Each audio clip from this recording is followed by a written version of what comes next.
All right. Good morning or good afternoon, everyone, and welcome to Exploring by the Seat of Your Pants. My name is Jesse Hildebrand, and for those who don't know, Exploring by the Seat of Your Pants is all about bringing conservation, adventure, and science into classrooms around the world. Today, I'm excited to say we're joined by 5 classes from around North America, so I'm going to give them a chance to do a big shout out. First, we've got Mrs. Barch's class, grade 4 class from Thunder Bay.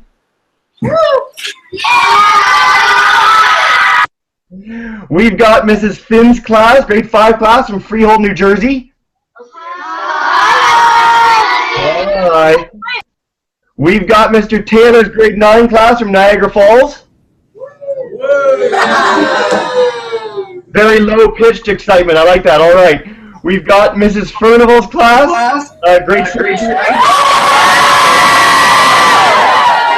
Super excited about the ocean. That's awesome. All right.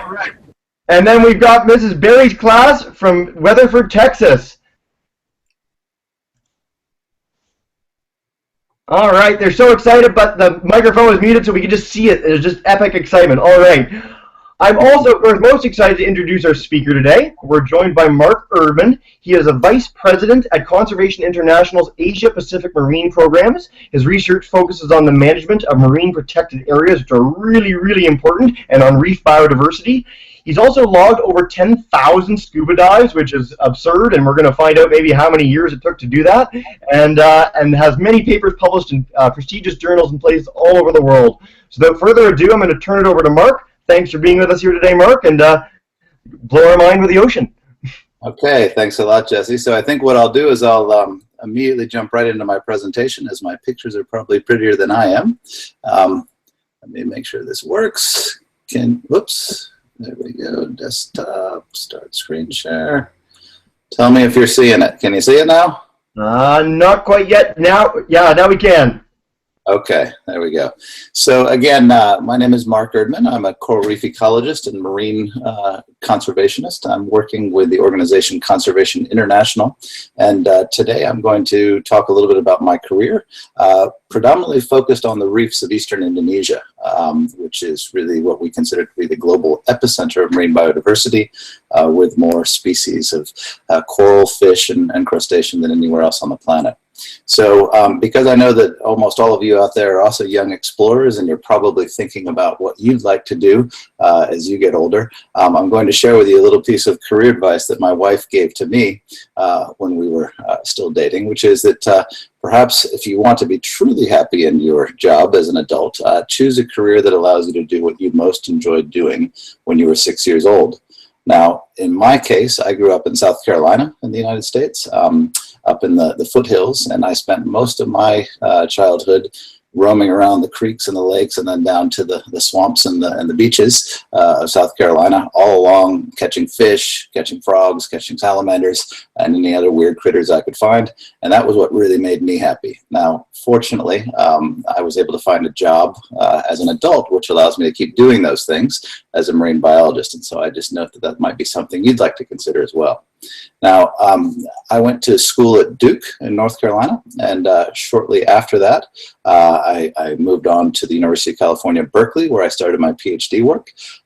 Within a year of starting that, I was shipped off to Indonesia, where I started to work as a marine biologist focused on mantis shrimp. And I don't know if any of you know what a mantis shrimp is. They look kind of like a shrimp, but a cross perhaps with the praying mantis in the sense that they have these raptorial appendages which they use to smash their prey apart. This is what I was focused on for 5 years of my PhD work in eastern Indonesia. One of the main reasons I was focused on them is, besides being pretty and really cool and having amazing vision, they're also very sensitive to marine pollution. And so my PhD was actually focused on developing a system to use these mantis shrimp as bioindicators of marine pollution stress, which basically allows poorer communities and developing nations to be able to monitor the water quality, the cleanliness of their reef water without using expensive chemical tests. They can simply go out and look at what stomatopods or mantis shrimp they have on their reefs. And that was a quite successful program. Along the way, I discovered 15 new species of mantis shrimp while doing my PhD work, which was one of the things, of course, as I noted, I really like to do, going exploring. After I came back from Indonesia, I then spent a year at the Smithsonian Institution in Washington, learning how to describe these new species, how to give them names, which is something which is an important skill that I've used for the rest of my career. Now I'll note as well, there we go, that go back that way. During my PhD fieldwork, I unfortunately had to watch quite a bit of destructive activities on the reef. So I saw a lot of blast and cyanide fishing, as well as sharks and turtles being poached. And this led me to see that although my real focus and passion was on exploration, there was no way I was going to be able to get away from being a marine conservationist, because if I wanted to be able to explore, I was going to have to be working on stopping some of those activities which are otherwise destroying our reefs. I'll come back to that in a bit. Let's see what the next one is here. Okay. Sorry about that.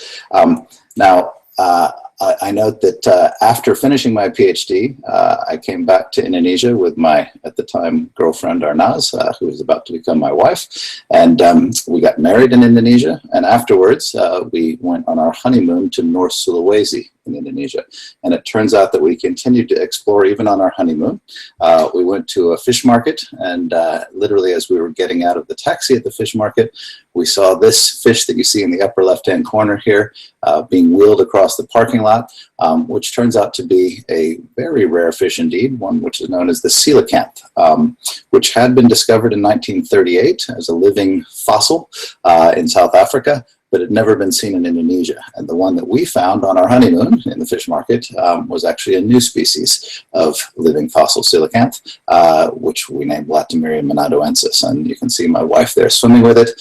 So that was quite an exciting discovery. When we made it, it made headlines around the world because, again, this is quite a rare fish and an exciting one at that. Now, most of the time, I should note that what that meant, of course, is I had to say goodbye to mantis shrimp, focus in instead on the coelacanths, which was good fun.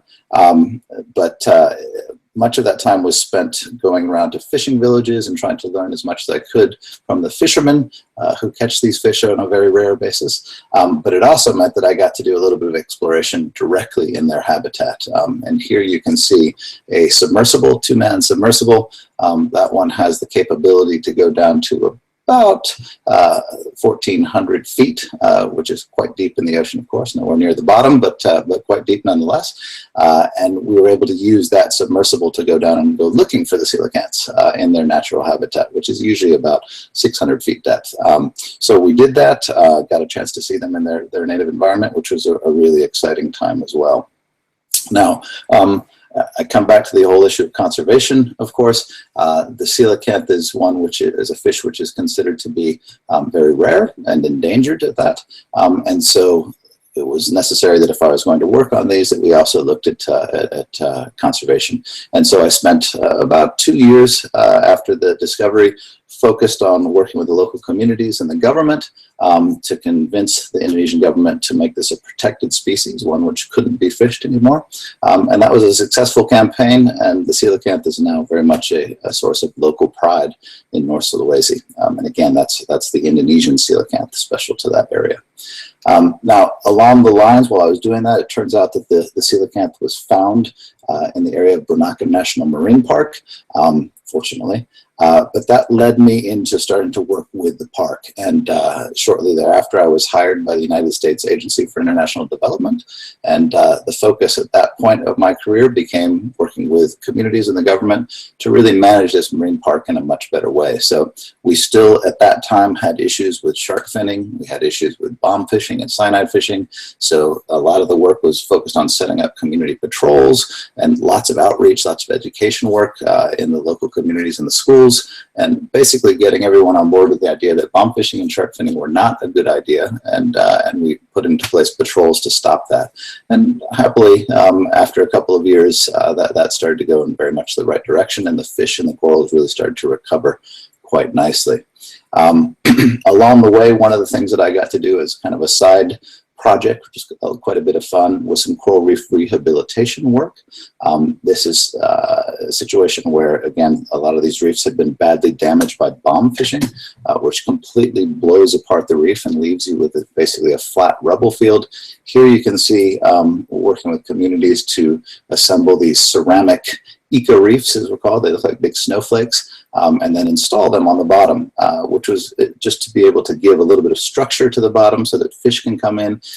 Those eco reefs are also a great substrate for baby corals to come in and to start growing on. Now, it takes about 10 years to have it start looking like a reef again, but so the better thing is to just simply not blow up your reefs in the first place. But in the case of badly destroyed reefs, this was a kind of a cool way of getting them going again.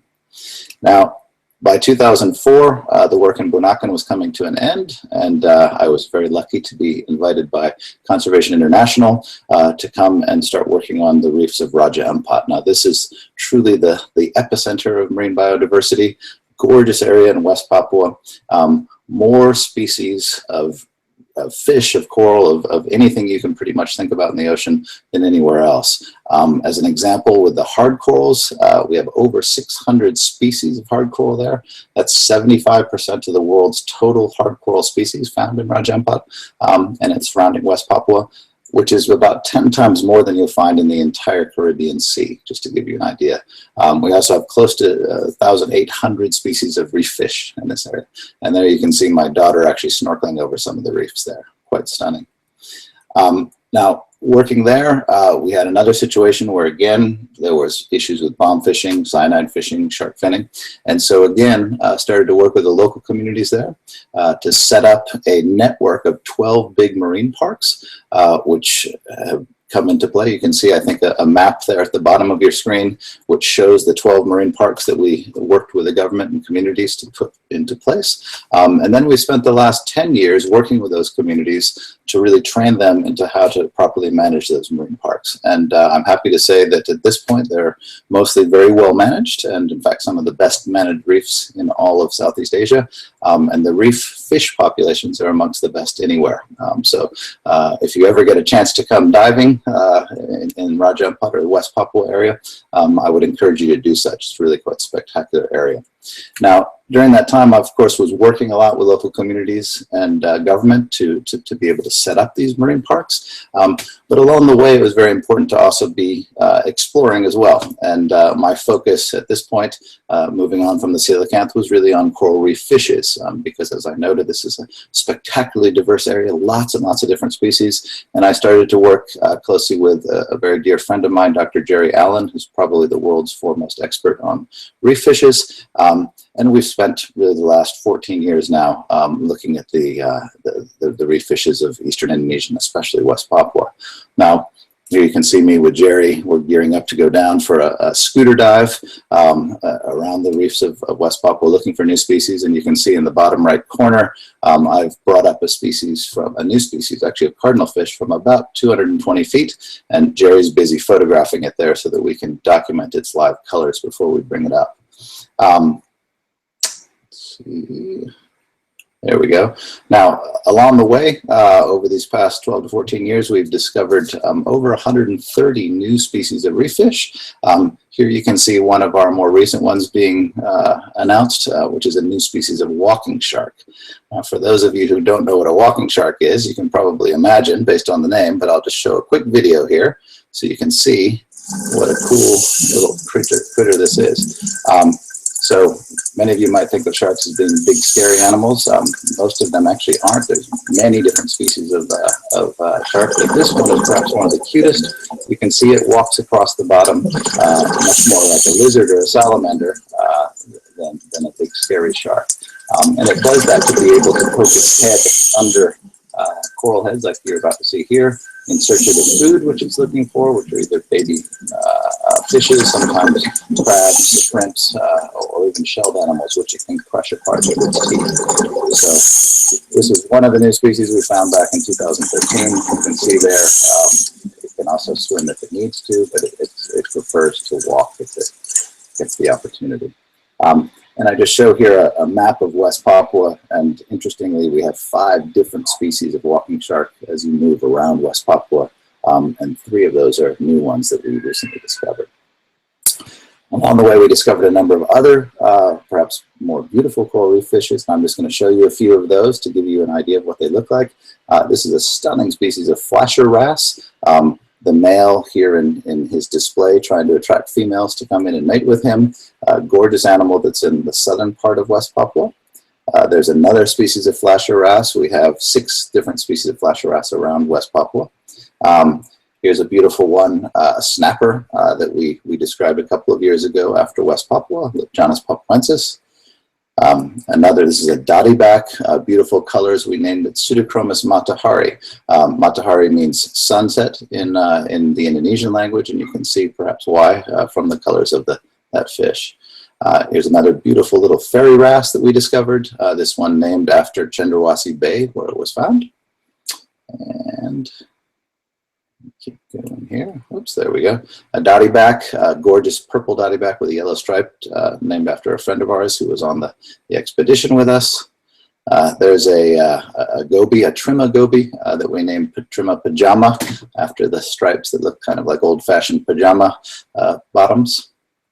And a beautiful gudgeon here as well that we named after West Papua. Now, normally when we name new species, it's not a particularly glamorous affair. It involves putting the animals underneath a microscope and counting their fins, counting their scales, and a number of rather boring things to the general public. But we've tried really hard to capture the excitement about these new species and use that to generate conservation action. And one of the ways we typically do that is by naming them after important government officials who are doing good things for conservation. So in this case, we had a species, Pentapodus numberii, which we named after the Indonesian Minister of Marine Affairs and Fisheries. He had done a lot of work to help us get those marine parks that I mentioned into place, and so we wanted to honor him for that. And he was very happy about that, as you can imagine. This is a new fairy wrasse that we named actually after the governor of Raja Ampat, and we did that, of course, because he's done a lot of work for marine conservation. We wanted to honor him as well. Now, occasionally I get to name the species after people that I love. Here's one which I named after my wife, Arnaz, Chrysiptera arnazi, which was kind of in recognition of the fact that she frequently has to stay at home while I'm out diving. Although occasionally I do get to bring her. Here's another one which I named actually after my daughter, Micah, who just turned 17 yesterday. That's a beautiful little fairy basslet from deep water. Now, occasionally when I find new species, we hand them over to other world experts to work on, and 9 of those have now been named after me, including the one in the middle, which is a new coral cat shark from eastern Indonesia, which is probably my favorite Erdmann species. It's out there. And I note that by no means is this all done. There's still lots and lots of things to be found in the ocean, lots of things for you guys to grow up and focus upon. Here's actually a pipefish that a couple of years ago, my youngest son, Cruz, at the age of 8, actually managed to find while snorkeling with me. And that's actually a new species as well. So plenty out there, even for young people to find. And I note that by no means are they all small species either. This is a giant species of stingray that you can see there. It's over 20 feet long. It actually turns out to be the world's largest stingray species. And this is one that my family and I actually found while we were on a Christmas dive trip just a couple of years ago in Raja Ampat. So plenty to be found on the big side of things as well. And I think I'll end the presentation by talking a little bit about some of these bigger marine animals. That's become a focus of mine really over the last couple of years. I've been fortunate to be able to put a lot of energy into studying some of our more charismatic megafauna, as we would call it, in the Raja Ampat area. That includes manta rays and whale sharks. And some of the work that we do there includes satellite tagging them. So you can see here with a pole spear, we've just inserted a satellite tag into the manta ray. He feels it. It's definitely like a pinprick, but he's now wearing, if you can see there, a little piece of bling, a satellite tag. which is going to remain on his back for about 6 months. And during that time, every time he comes to the surface, it will give a ping and we'll be able to see exactly where he's moved. It also has depth sensors on it so that we're able to see to what depths that manta ray is diving in between coming to the surface. And what we get from that via the internet then, every time he comes to the surface, we get to see a little track of where he's been going. In this case, this is a baby manta that we tagged just inside this lagoon area. And what you can see is that he doesn't move a lot. That's not a big area there. What you're seeing on your screen is maybe a couple miles wide.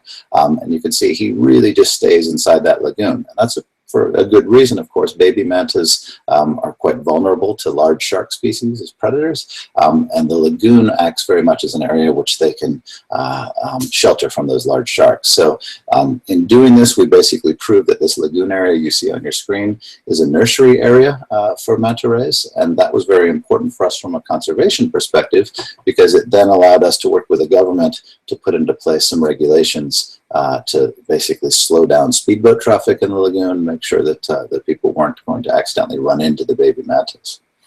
Now we also get to do quite a bit of work with the world's largest fish, the whale shark.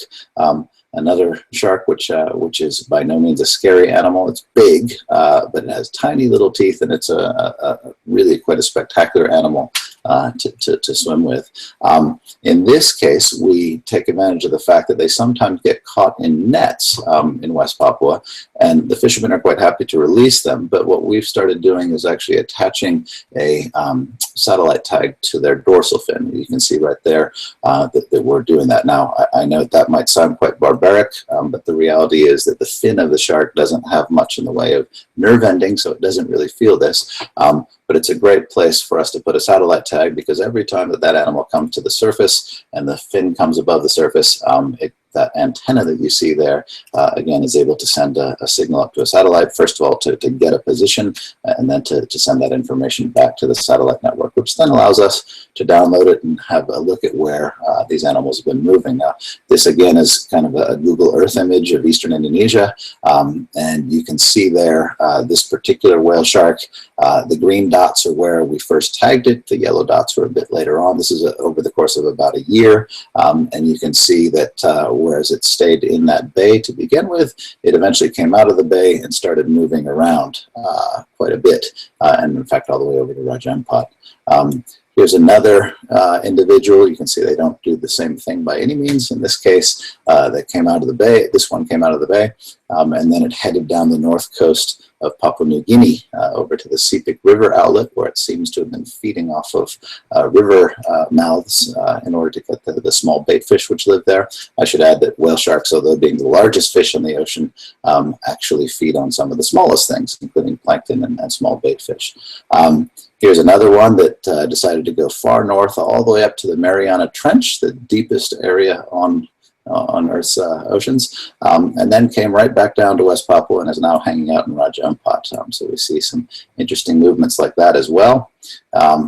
Here's another one which came out of the bay, went and visited Raja Ampat, and is now all the way down into Australian waters. And I note that during the way, again, those satellite tags are actually picking up depth measurements for us as well, and then transmitting those. So those couple of sharks that I just showed you, some of them have been diving as deep as 6,000 feet in the ocean, which is pretty spectacular and very dark and cold, as you can probably imagine. Now, for those of you who are interested in that kind of work, we've actually set up a page on our website at Conservation International, which would allow you to track those whale sharks in real time. That's a link right there, which you could use to go and take a look at. I think we have 12 different whale sharks there that you can look at their individual tracks and check them out each day if you'd like. Now, I might add that along the way, that work of satellite tagging the whale sharks and the mantis has given us a lot of information about them, and it's allowed us to work with the Indonesian government to again put protected status in place for the mantis and the whale shark, something which just in the last couple of years they've done. And we did that also by convincing the government that these animals, which up until that time were being hunted, were worth a lot more alive for the tourism industry than they were dead for either their fins or their gill rakers in the the case of mantis. And so this is an important part of our work, and something which I'm very pleased with, given that Indonesia for the last 30 years has been the world's largest shark fishing nation as well. But now we're starting to see some really good changes that way, and the mantis and the whale sharks were amongst the first to get protected status there in Indonesia. With that, I think I'll say terima kasih, or thank you very much in Indonesian, and I'm happy to answer any questions that you all might have. Thank you. Thank you, Mark. That was amazing. And happy birthday to your daughter. Thank you. So we'll go through each one of the classes. You guys will have a chance to ask a question. I'm going to go through all the classes and then wind back through. If we have time for 2 questions, we'll do that. We'll start with Mrs. Barch's class in Thunder Bay. Go ahead, you need a question?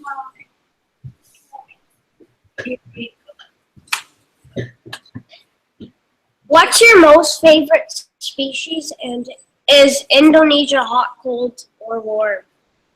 Okay. Do I answer right away, Jesse? Yeah, go right ahead. Okay.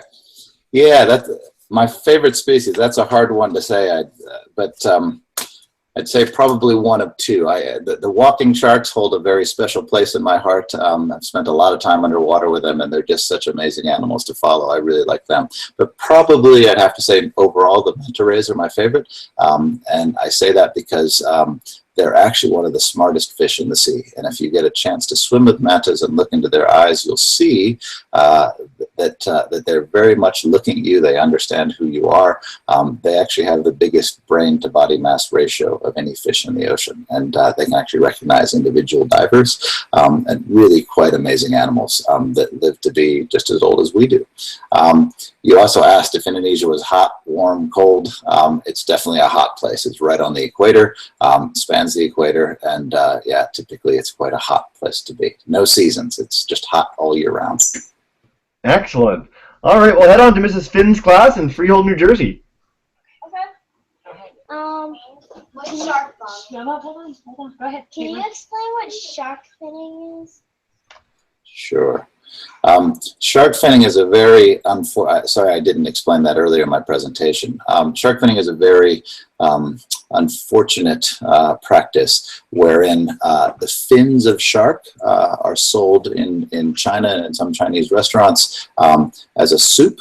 And many people have taken to, when they catch sharks, actually cutting the fins off of the shark frequently while they're still alive, to send them to China for this shark fin soup.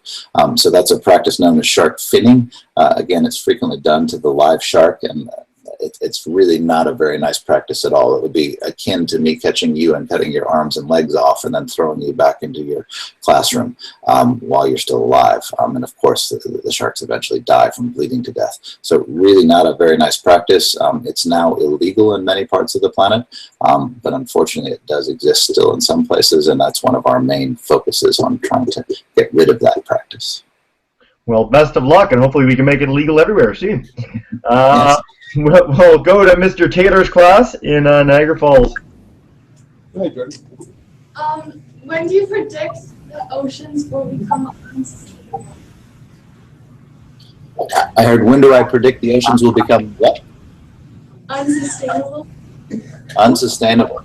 Well, I guess it depends on what you mean by that. But in terms of our use of the oceans, I would say that much of what we're doing right now is already unsustainable, in the sense that if we kept doing what we're doing right now, the oceans won't have much left in them within another 20 or 30 years. So much of the fishing that we've been doing around the planet is not sustainable, meaning that we're taking out far more than is being produced, so it will eventually run out. Fortunately, I think the last 5 to 10 years, humans have started to recognize that the oceans are not limitless, that you can't just bomb them and catch them with large or use large nets and trawl and all the things that we've been doing. And so there's a lot of movement around the oceans, around the world, to protect the oceans. And I remain optimistic. I think that we're seeing some great recovery stories around the planet, and it's just important that we all are aware that the oceans are by no means limitless. And that applies to you, even if you're not going to be a diver or an explorer in the ocean. Simply making choices in terms of what you eat that comes from the sea can have a great impact. So avoiding things like shark fin soup, but also those things where the fishes are not caught in a sustainable manner. And there's a lot of I think certification schemes out there where you can check and see if the seafood that you are considering to eat is sustainable or not. So I would highly recommend you consider that when you're eating seafood. One of the big ones in Canada, by the way, is Ocean Wise, which is started by the Vancouver Aquarium. So you can really see how the fish was caught. You can see what types of fish are caught, and you can use that app even to find out what you're eating and how sustainable it is. So we'll go to Mrs. Furnival's class in Guelph. You guys want to? Okay. Yes. Okay. Harry, come on up. You're good. You're good. Okay. Okay. Were you ever afraid to go on a dive due to the species you were observing? Was I ever afraid to go on a dive?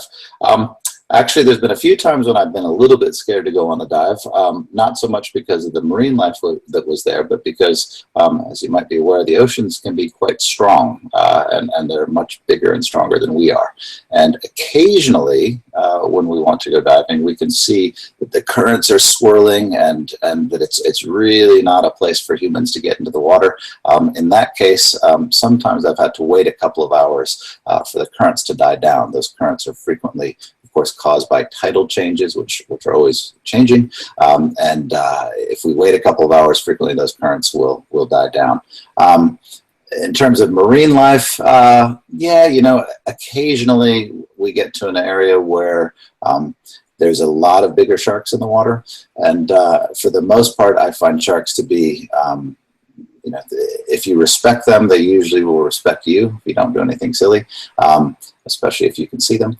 But occasionally, yeah, we have to be a little bit careful. And if there's a lot of feeding going on around a big tuna school or something like that, I've gotten out of the water at times when it was looking like it wasn't that safe for me. For the most part, I would stress that sharks are not the terrible animals that people have made them out to be in various films and so forth. For the most part, sharks are really beautiful animals, and they're really a joy to see underwater. Excellent. Thanks, Mark. So we'll go to Mrs. Berry's class. You guys have to demute your own microphone, but if you guys have a question, go right ahead. Oh, yeah. Maybe I can do it. So, Miss Berry's class, if you're not able to demute it right now, we can come back to you in a minute. You guys can do 2 at the end, which we'll try for now. Right now, we'll go to Mrs. Barch's class again, if you guys want to ask another question. Go ahead, Jen. Quickly, Jen. Introduce yourself. My name is Stefan. Hi. How many whales have you seen? Oh. How many whales have I seen? Yes. Yes. Yes. Okay. Yeah, it turns out that actually, whereas the biggest whale populations tend to be seen in colder waters, we do get quite a few different whale species in the tropics where I work. We have 17 different species of whales and dolphins in the region where I'm doing my work. Sperm whales are one of the biggest ones that we frequently see, although occasionally blue whales make a pass as well, which are, of course, the biggest whale. So the largest number that I've ever seen was sperm whales. I saw about 25 sperm whales at one point moving in front of me. We were able to get in the water with them. Spectacular animals to see. Of course, they come up to the surface and rest for a while in between deep dives, and then they go down and hunt for things like giant squid. Yeah, 25 is the most that I've seen of them at one time. In terms of dolphins, pilot whales, I think at times I've seen 300 to 400 individuals in a pod on the surface rafting around and having fun. Excellent. Good question. Mrs. Berry's class, you guys have the mic now, so if you guys want to ask a question, go right ahead. Okay, Kylie, stand up. Can you hear us? Yep. Okay, cool. All right. Oh, Hi.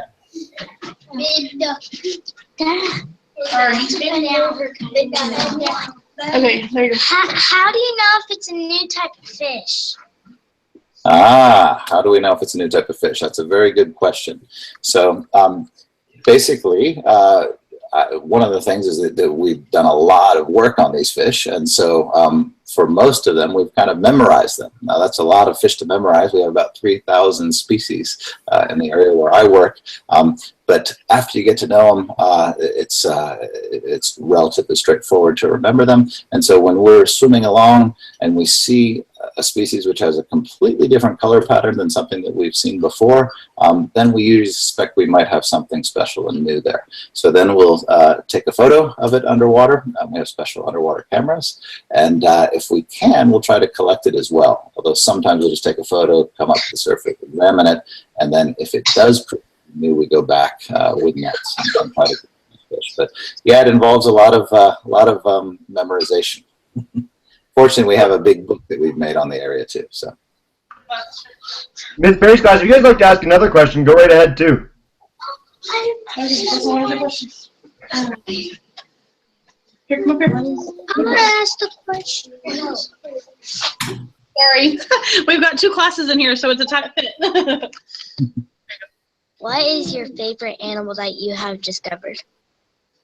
my favorite species that I've discovered, huh? That's an interesting question.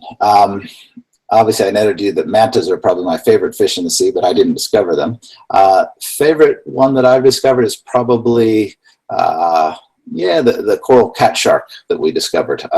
And that's a gorgeous little animal. It reaches about 1 meter, 3 feet in length, and it crawls around on the bottom. You only see it typically at night, but it's a really beautiful animal, and it, again, crawls around on the bottom much like the walking shark. So I'd probably say that's my favorite one that I've discovered. That beats the coelacanth? Yeah, the coelacanth was a great discovery, but unfortunately you need a submersible to go down and see them, and submersibles are expensive, and you don't get to do that too often. When I'm in a submersible, definitely the coelacanth is my favorite discovery, but that's not all that frequently. So. Excellent. Mrs. Finn's class, you guys want another question? Go ahead. Just ask it. Go ahead. Yeah, right there. Go ahead. Have you ever tracked killer whales? Can you say that one more time? Go ahead. Read it louder. Go ahead. Have you ever tracked killer whales? Tracked killer whales? That's a good question. Actually, believe it or not, killer whales are found all the way around the planet, not just in the cold waters. We do get them in the tropics. They tend to be a little bit smaller than you would see off the Pacific coast, for instance, of the Americas, because they're feeding on fish typically, so they don't have as many big marine mammals and things that they're feeding on.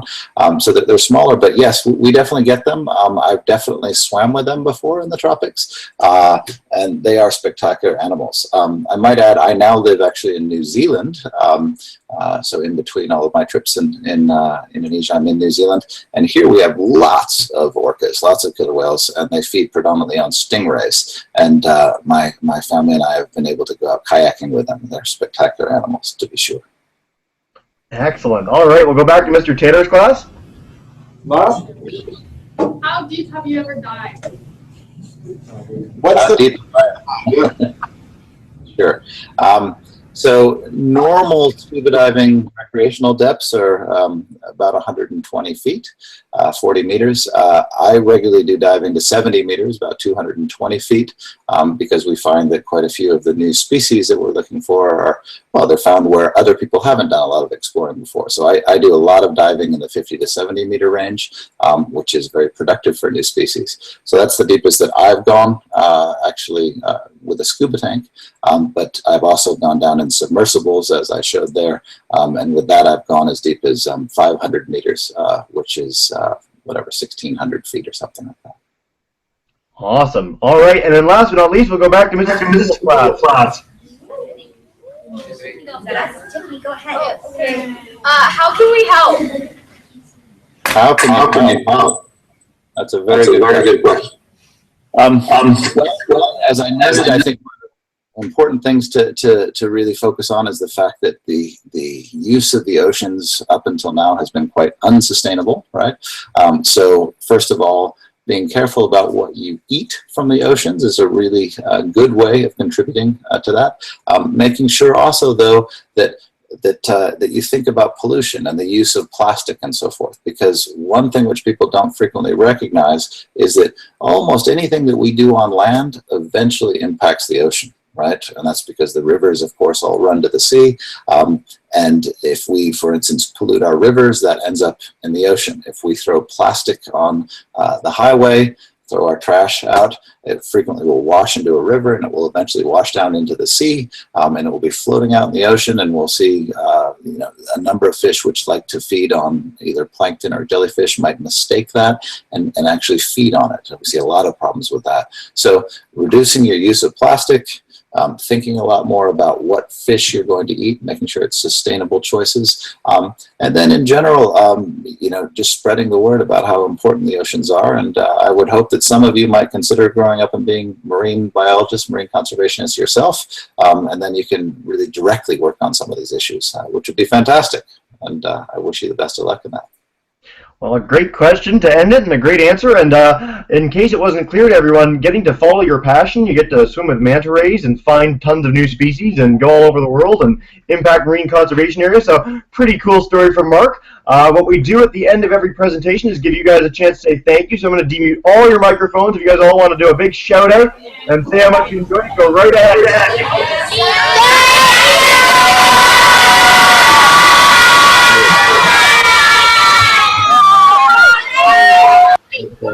Thanks a lot. Mark, you didn't even need the computer. You could have heard that all the way in New Zealand just as it was. I think so. I did. I heard an echo. Yeah. Well, thank you so much for joining us here today. For all the classes, we hope to have you flying by the seat of your pants again soon. And thanks so much, guys. Thank you. All right. Have a nice day.